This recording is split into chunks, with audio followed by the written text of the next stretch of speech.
Welcome to the Macmillan Report. I'm Marilyn Wilkes, your host, and today our guest is Professor David Blight. The class of 1954 Professor of History at Yale University, Professor Blight is the director of the Gilder Lehrman Center for the Study of Slavery, Resistance, and Abolition at the Macmillan Center. He has written numerous books on race and American history and lectures widely on Frederick Douglass and W.E.B. Du Bois and problems in public history and American historical memory. Today we will be talking with Professor Blight about his newest book, A Slave No More: Two Men Who Escaped to Freedom, Including Their Own Narratives of Emancipation. Welcome, Professor Blight. Thank you, Marilyn. Delighted to do this. Thank you. A Slave No More is remarkable in that it marks the discovery of two new emancipation stories. Tell us how you came by them. Well, it was one of those scholar's dreams. I never planned to write this book. These two rare autobiographies by former slaves almost literally fell into my lap. The first, authored by John Washington, was brought to me by a literary agent who was working on behalf of the manuscript's owner. The second manuscript, authored by Wallace Turnage, came to my attention within the same 6 months, independently, from the Greenwich, Connecticut Historical Society.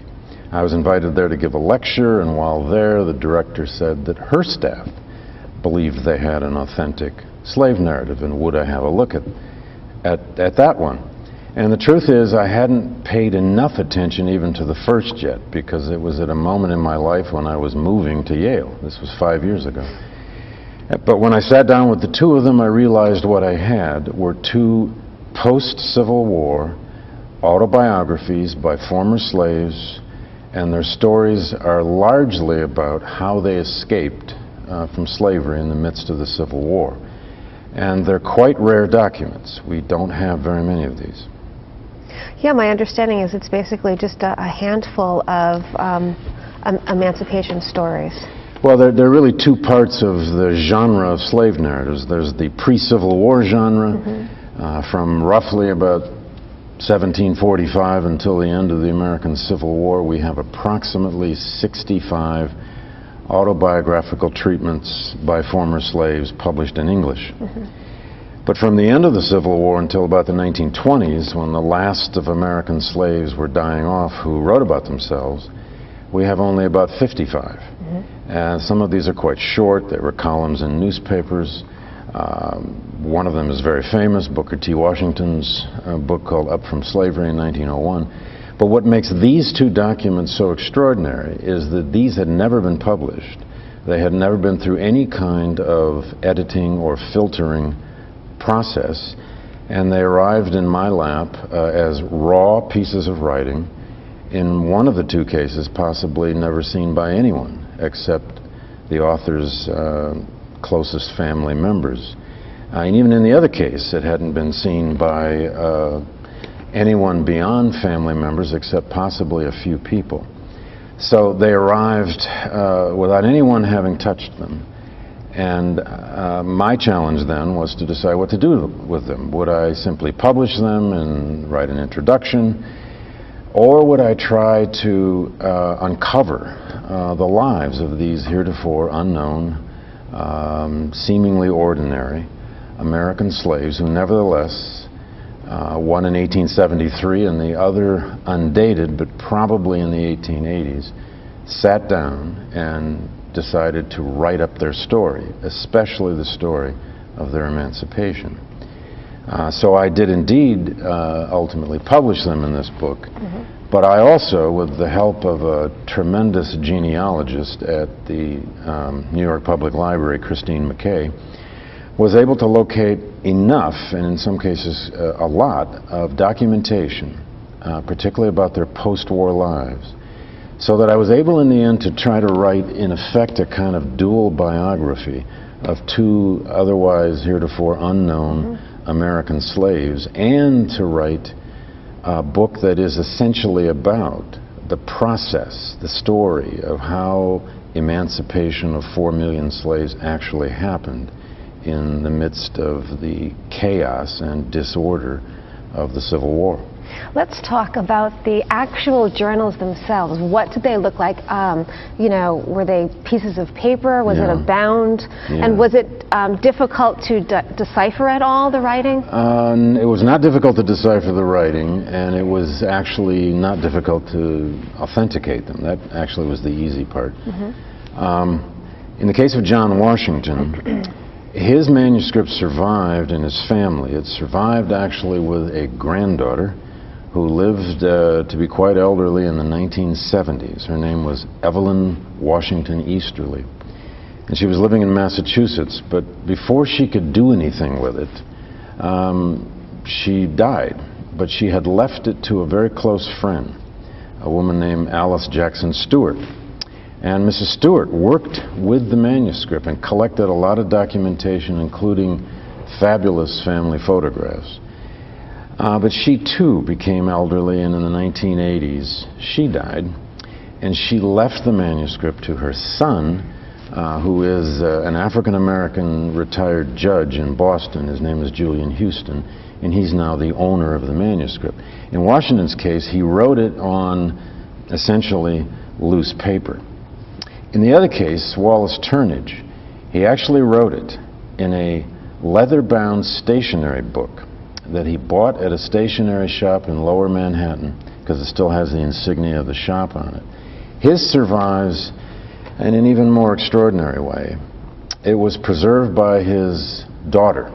He had 3 surviving children, and his daughter, whose name was Lydia Turnage Connolly, lived to be 99 years old. She died in Greenwich, Connecticut in 1984, having moved there because she married an Irish immigrant laborer named Tom Connolly. She worked as a maid in a hotel, and he as a porter. They were poor. But when she died, she had one friend left in the world. She died in a nursing home in 1984, and she had one friend left, an elderly woman named Gladys Watt. Well, Mrs. Watt, it turns out, kept one box of material from her friend for 18 years, until one day in 2003 she watched a public television documentary called Unchained Memories, which is a film about the WPA oral history narratives done in the Great Depression.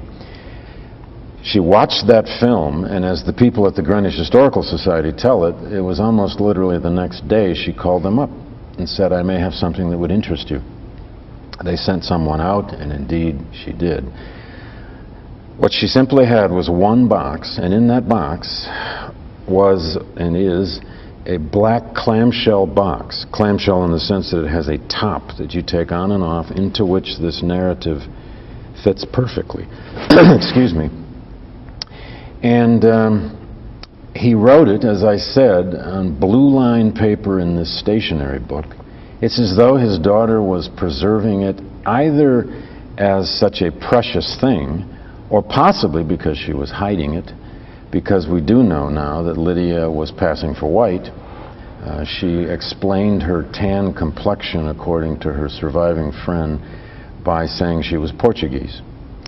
Now, I don't know exactly why she preserved it that way, but it was beautifully preserved. And the only other thing in the box were 5 photographs, 4 of them of Wallace Turnage, all of which he had taken, as a good working class guy would, in studios in New York City, from somewhere in the 1880s until probably the latest one about 1910. And then 1 photograph of Lydia herself, the daughter. This is all we had to go on in Wallace Turnage's case when we started to research his life. 5 photos and the narrative.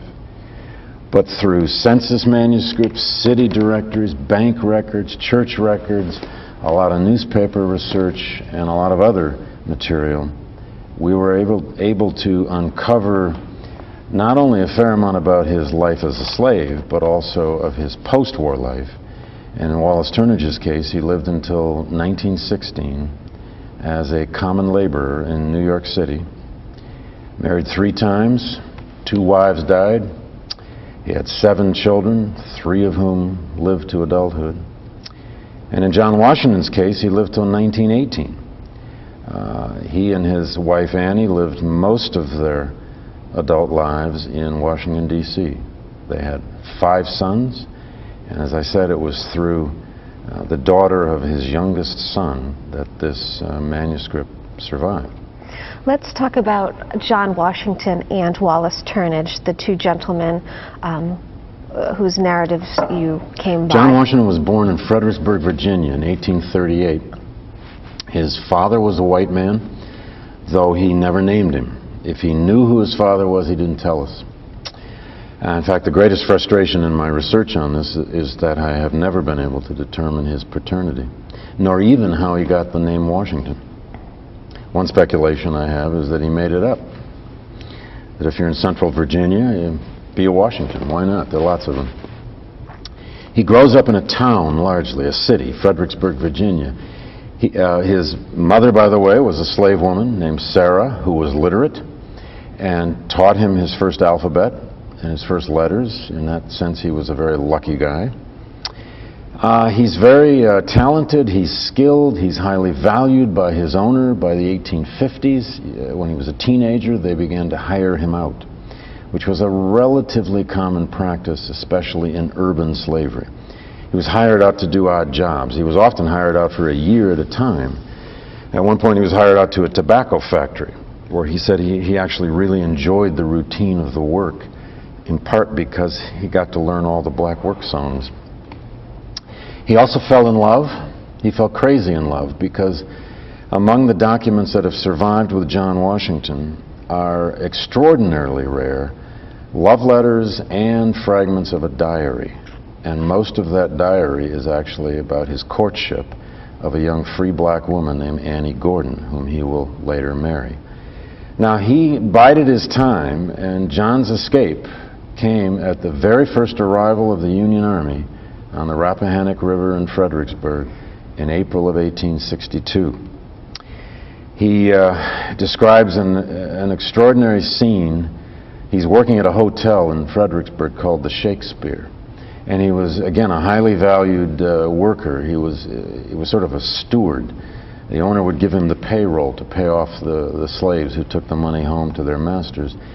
But at that moment, all the white people are evacuating Fredericksburg. And he describes taking the dozen or so black workers up on the roof of the hotel where they could see across the river, and he said they could see the gleam of the Yankees' bayonets. And then he brought all of his fellow black workers down into the kitchen, and he poured a round of drinks. And then he held a toast with his fellow slave workers, and the toast, he said, was to the Yankees. And then he simply walked down to the river. He witnessed the formal surrender of Fredericksburg. And then he tells us he walked approximately a mile upriver in the direction, he said, of the sound of a Union band. And then he crossed the river, he said, at Ficklin's Mill, and the old stone ruins of that mill are still there, so I know exactly where he crossed. And he was liberated, after getting out of his rowboat, by a captain in the 21st New York Volunteers. And he said at the moment they told him he could be free if he wished to, he said he thanked God out loud and laughed. And then John Washington spent the rest of that summer of 1862 as a camp hand, a servant, and for quite a bit of it as a mess cook for the Union Army all over northern Virginia. And he dates his arrival in Washington, D.C. as part of the first big wave of freedmen into the capital as September 1st, 1862. Frustratingly, his narrative, though, ends that fall. The last line in his narrative is a sentence about his wages. He says, I'm working 2 jobs. One is bottling liquor and the other is working on the wharves, and I make $1.25 a week. Those were his last words in the narrative. And of course you want to grab him at that point and say, no, don't stop. Who are you? Where did you go? What happened to you? I first found a shred of evidence of him, a good shred, in late 1863. In a directory. He's living on 19th Street in Washington, D.C. at an address that is today Constitution Hall, about 2.5 blocks southwest of the White House. And at that point, he had his wife Annie, their newborn child, his mother Sarah, and his 68-year-old grandmother Molly living with him. Exactly how he got them out of Virginia, I don't know, because he didn't tell us. Now, in Wallace Turnage's case, his escape, if anything, is even more dramatic. He was born on a little tobacco farm in North Carolina, near Snow Hill. And he, too, had a white father and a slave mother. His mother's name was Courtney. He knew exactly who his father was. His father's name was Sylvester Brown Turnage, and Wallace named his father in every document the rest of his life, as though he was saying, I know who my father was. But he was sold at the age of 14 by his indebted owner to a Richmond, Virginia slave trader. And thankfully, Wallace names a lot of names and places and dates in his narrative, because it really helped me out in finding him. He was owned for about 6 months by the largest slave trader in Richmond, whose name was Hector Davis. He lived in a 3-story slave jail from the winter to late spring of 1860. His job while there was preparing slaves in what was called the dressing room to take them out to the auction floor. And one day he was simply told, boy, you're in the auction. And he was sold to an Alabama cotton planter named James Chalmers. And 72 hours later, he found himself on a huge cotton operation near Pickensville, Alabama, which is right on the Mississippi border in central west Alabama. Most of Turnage's narrative after that is the story of his 5 attempts during the Civil War to escape. The first 4 of which were over into Mississippi and northward, where he was trying to make it to the Union Army, which controlled northern Mississippi by 1862. And then finally his frustrated master, who kept coming after him and retrieving him, got fed up, and he took him down to Mobile, Alabama in the summer of 1863 and sold him at the Mobile slave jail auction house for $2,000. He was 17 years old. And he lived the next roughly 15 months as the slave of a merchant in Mobile. Again, he named that merchant Collier Minge, which was a good help to me in figuring out his life in Mobile. And one day he was driving his master's carriage. It would have been late July of '64, and he crashed the carriage. The harness broke, the carriage broke, the horse got away. He went home, and his master and his mistress were so angry at him that they really punished him. They took him down to the slave jail and ordered 30 lashes for him with the worst contraption they used to beat slaves. They stripped him naked and strung him up on a bar on the wall. And at the end of these 30 lashes, he was standing there bleeding, and his master said, walk home. But instead of walking home, Wallace simply walked out of Mobile. He walked right through the roughly 10,000 Confederate troops who were encamped all around Mobile. And then the rest of his narrative is the extraordinary story of his 3-week, about 27-mile trek down the western shore of Mobile Bay through a colossal swamp. It's called the Foul River Estuary today. He traversed 3 rivers, a huge swamp. And finally he reached the mouth of, out at the mouth of Mobile Bay, and he describes himself barely alive. He'd been half-starved for days on end. But he said one day he prayed especially hard, and the tide brought in an old rowboat. He tipped over the rowboat, grabbed a plank of wood, he said, and he began to row out into Mobile Bay.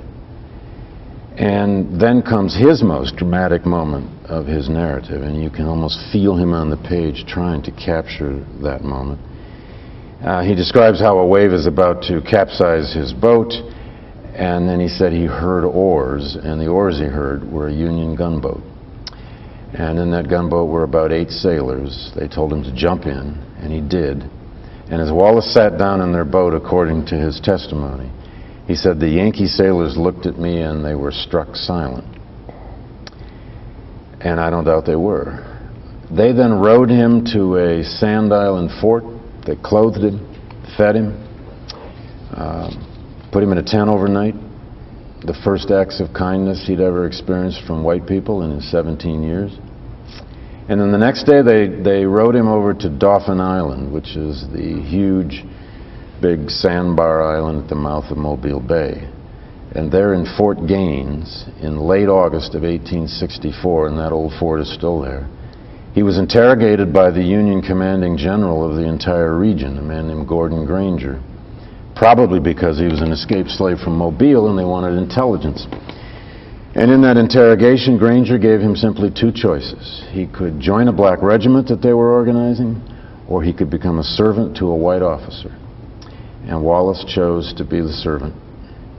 He never told us why, but I have good speculation on that. He probably felt that he had simply suffered enough, and he was choosing a kind of security. He then served out the rest of the war as the mess cook for a captain in a Maryland regiment whose name was Junius Turner. He is with that regiment when it captured Mobile in April of '65. He was with that regiment guarding Confederate prisoners in New Orleans after the war. And he was with that regiment as they traveled across the United States and were mustered out in Baltimore in August of 1865. Turnage then lived about 3 years in Baltimore, and then I began to find evidence of him, and the first marvelous evidence I found was the 1870 census, and I found him living with his mother and his 4 half-siblings in the 300 block of Thompson Street in what we today call Greenwich Village, which was then known as Little Africa. It was a community of about 2,000 former slaves who had moved to New York City. And it was in New York City, or across the river for part of it in Jersey City, where Wallace lived out the rest of his life as a drayman, bartender. At one point he called himself a glass blower. He worked as a night watchman. He worked in all kinds of common labor jobs. But as I said, he also went to a studio and had his photograph taken 4 times. He also joined the Abyssinian Baptist Church, the most famous black church in New York. And he joined a black fraternal order called the Hamilton Lodge of Oddfellows, and he is buried in the collective burial plot of that fraternity in Cypress Hill Cemetery in Brooklyn. So this is the saga of these 2 men in brief, one escaping, as you can see, in a town early in the war, even before the Emancipation Proclamation, the other escaping to the Union Navy later in the war under very different circumstances. And what it allowed me to do through these 2 windows on emancipation is to tell the story both in microcosm and macrocosm of how emancipation actually came about for hundreds of thousands of American slaves before the war ended. One in this case to the Union Navy and one to the Union Army. So how long did it take you to pull together all of this information? How long was the writing of the book, how long did it take you? I suppose it took me about 3 years from start to finish, accumulating the information. It was frustrating at times, trying to find them. There were big holes in their lives I couldn't complete, as in the case of John Washington's father. But we just kept looking and kept looking.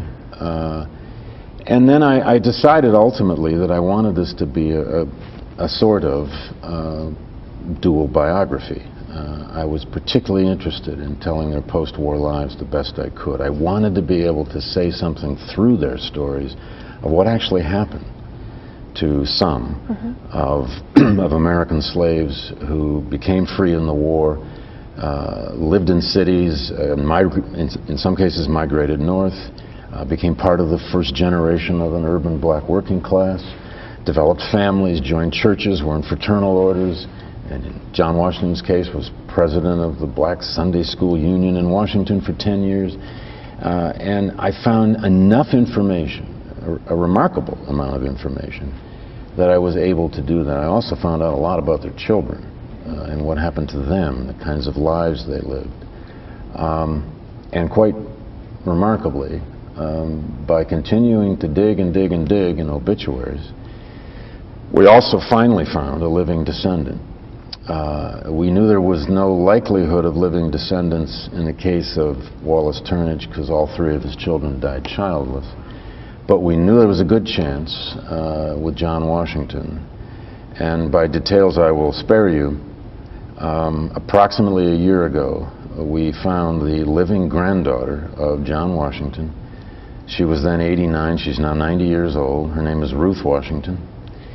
We found her through an obituary of her cousin, and she lives today in a retirement trailer park village in Tampa, Florida.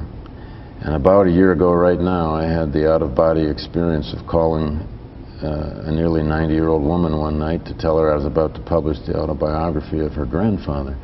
The remarkable thing was that she knew absolutely nothing about her grandfather, which was not unusual for African-American families at the turn of the 20th century and into the early 20th century.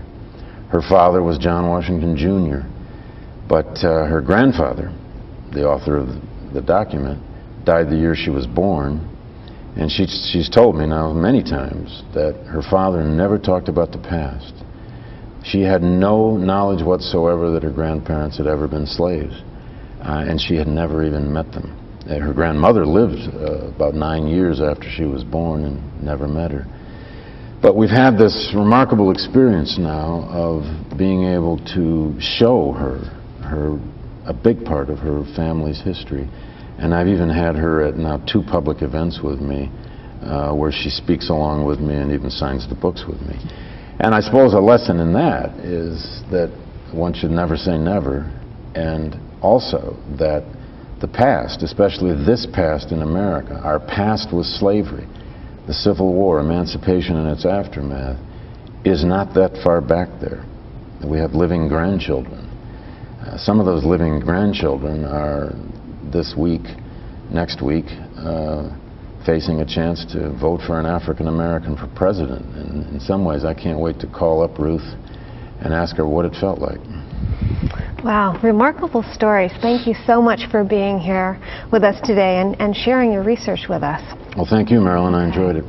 For more information about Professor Blight and, of course, his new book, A Slave No More, please visit our website at yale.edu/Macmillan Report. Be sure to join us again next week for another episode of the Macmillan Report, made possible through funding from the Whitney and Betty Macmillan Center for International and Area Studies at Yale.